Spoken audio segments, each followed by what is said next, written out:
pala si Manang Jubel at i-share ko, ako po ay isang full-time mom sa baby ko. Isa pa lang po ang baby ko at i-share ko lang po kung paano ko inabuhay at inaano yung mga lamok para mawala po sila o mamatay po sila. So, ito po yung ginagamit ko. Syempre po, as a mom, ayaw natin na madapuan na lamok yung baby natin. Most especially sa mga babies. Kasi baby pa yung baby, anak ko. Kaya, ayaw ko siyang madapuan. Kaya ginagawa ko ang lahat para hindi dadapo yung lamok, para hindi lalapit sa kanya, para kung may lamok man, pinag-agad. Kasi kahit saan, kahit kailan talaga, pag may nakita akong lamok, inis talaga ako. Kaya gagawin ko talaga ang lahat na ano yung lamok. At yun na nga. Ito isa sa mga ginagamit ko. Ito ay isang Mosquito Shield. Ito ay mosquito repellent patch. 100% natural and DEET free. So, paano nga ba ito gamitin? So, ipipeel off nyo lang ito.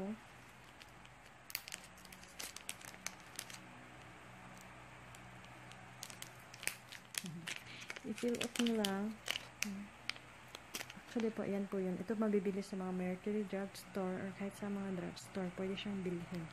Ito yung naghahalaga ng mga 25 pesos to 50 pesos. Actually, isang box po ito. 6 po yung laman. Maganda po siya kasi may mga design po. Pang baby, pang bata talaga. Ayan. Tanggalin natin siya. Ayan po. Pag sa mga bata po, pwede po siyang pwede po natin siyang ilagay. Ayan. Ayan lang.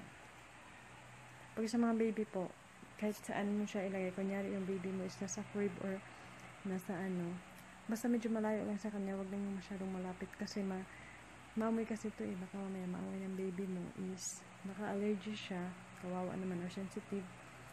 Pwede mo siyang ilagay dito or kahit sa mga short mo or dito sa mga lalong-lalo na pag umaalis kayo sa bahay, pag pumupunta kayo sa mga lugar na may mga lamok or kahit saan naman di pa may mga lamok, pag nagsisimba, pag pumupunta ng mall, kahit saan, kahit pwede kang maglagay nito kasi patches lang naman to Tapos pag mga bata na sa mga 5 years old pataas or mga pwede na siya ang lagyan, ang mga bata na yan lagyan, or tayo nga pwede nito ito lang is para maamoy kasi may amoy to, yung amoy niya is naamoy ng lamok. Pag naamoy daw ng lamok, lalayo ito ng ilang metro, kaya hindi siya lalapit. So, maganda talaga to gamitin. Yan. Yan. Lagay ko na siya. Tapos, next naman is mosquito repellent patch pa rin. Yan. Nilalagay lang din to. Parehas lang naman to Parehas lang sila. Ito lang kasi medyo malaki at saka may design. Ito man may design nyo to Ito po ay medyo mahal din po talaga ata to Pangalan po nito is Mosquito Repellent Patch Tiger Balm. Yan. Pero, ang isa sa pinaka-favorite ko talaga, meron din palang yung lotion. Mosquito Repellent Lotion. Pwede rin yun.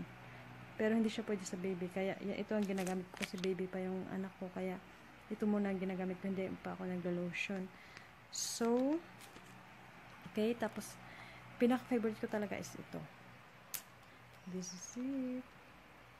Ito yung pinaka-favorite ko.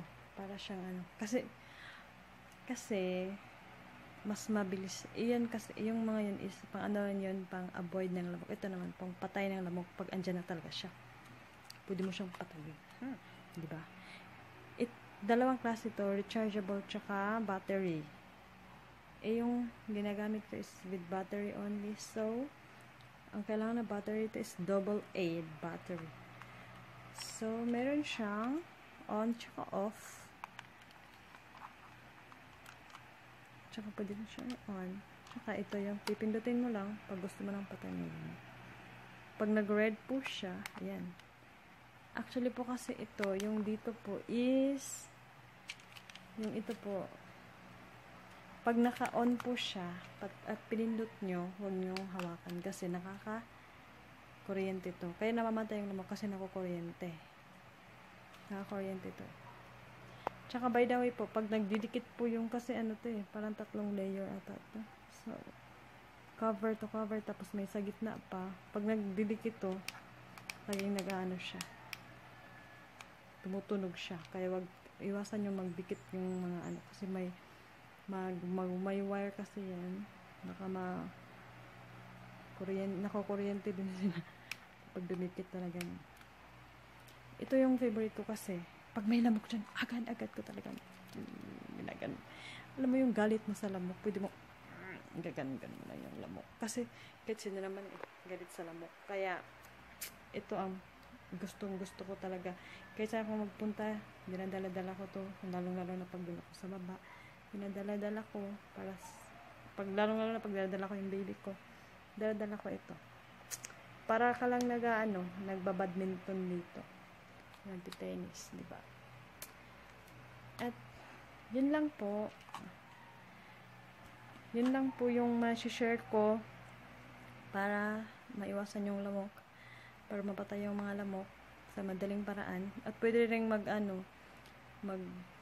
mag-usok-usok. Pero kung ayaw mo namang lumabas, edi ito na lang. And that's all po. Sana may natutunan po kayo. Please subscribe my channel para sa iba't ibang mga tips at kung ano-ano pa, at kung sa mga video po na mga legit na pwede nating pagkakakitaan. That's all po. Thank you. Please subscribe po. Subscribe my channel and watch my other videos po. Thank you. Sana may natutunan po kayo. Salamat.